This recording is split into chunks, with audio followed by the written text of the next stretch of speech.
Assalamualaikum warahmatullahi wabarakatuh. Kepada yang terhormat dosen penguji uji kinerja PPG Angkatan 2 tahun 2023. Perkenalkan, nama saya Yuyun Karismayanti, mahasiswa PPG dalam jabatan Angkatan 2 tahun 2023. Universitas Islam Negeri Sultan Maulana Hasanuddin Banten dengan nomor NIM 235060228. Saya mengajar di SMP Islam Darul Khalifah, Kecamatan Binuang, Kabupaten Serang. Baiklah, pada kesempatan kali ini saya akan melaksanakan kegiatan praktikum pembelajaran untuk memenuhi ujian kinerja PPG dalam jabatan tahun 2023 dengan tema kedudukan hadis terhadap Al-Quran. Berikut adalah formulir UKIN punya saya.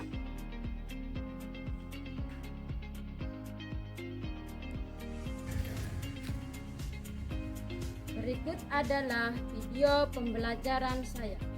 Mohon masukan dan sarannya agar pembelajaran ini lebih baik lagi.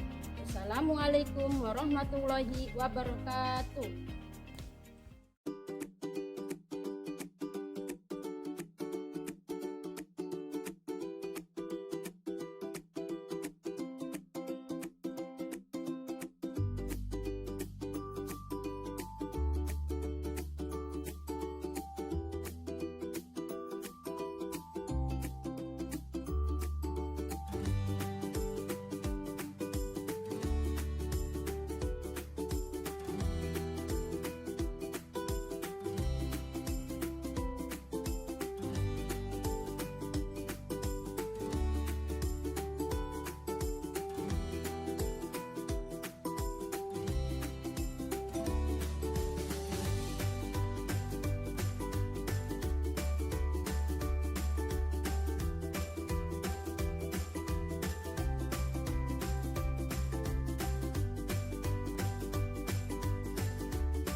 yaitu membaca surat Ad-Duha. Nah, pembacaan surat Ad-Duha akan dipimpin oleh Saudari Tri Mailani. Silakan Tri Mailani. Marilah teman-teman kita bersama-sama membaca surat Ad-Duha. Bismillahirrahmanirrahim.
hidup manusia ke jalan yang lurus tentang berbagai hal, walaupun petunjuk tersebut terkadang bersifat umum yang menghendaki penjabaran dan rincian sebagai pengontrol dan pengoreksi terhadap ajaran-ajaran masa lalu, yaitu izin, jabar, dan tawurud. 2. Fungsi hadis adalah mengukuhkan hukum yang sudah ada dalam Al-Quran, merinci ayat Al-Quran yang global atau umum, kemudian mengkhususkannya, menetapkan yang belum terdapat dalam Al-Quran, membatasi keumuman Al-Quran. Sudah? Sudah. Nah, itulah hasil diskusi dari kelompok 2. Gimana? Nggak pas kelompok yang lain? Hasil diskusi dari kelompok 2? Bagus, sangat bagus ya. Kita kasih tepuk tangan dulu. Saya silakan kembali. Nah, selanjutnya silakan mempresentasikan kembali untuk kelompok selanjutnya. Ya, silakan.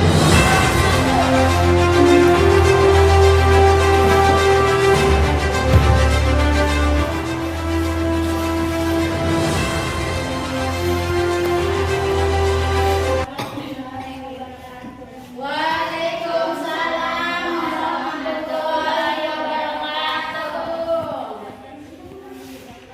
Kami dari kelompok 1 akan membacakan hasil diskusi kami. Ya, silakan.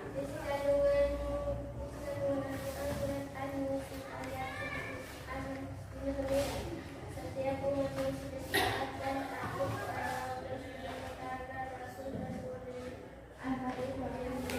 terhadap ulil amri dalam ayat ini. Apabila selama ulil amri tidak menunjukkan pada yang dilarang oleh Allah menunjukkan ini dengan menegaskan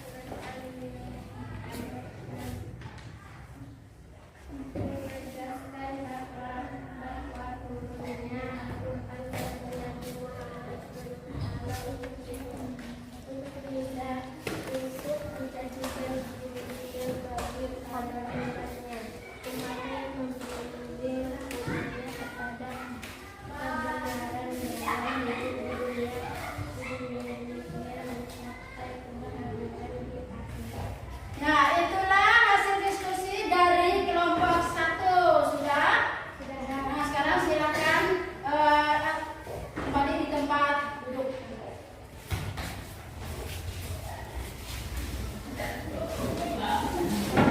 Nah, hasil presentasi kalian dari fungsi Al-Quran dan hadis serta isi kandungan Al-Quran surat An-Nisa ayat 59 dan Quran surat An-Nahl ayat 64. Itu hasil diskusinya sangat baik ya, kita kasih tepuk tangan dulu untuk kedua kelompok kita.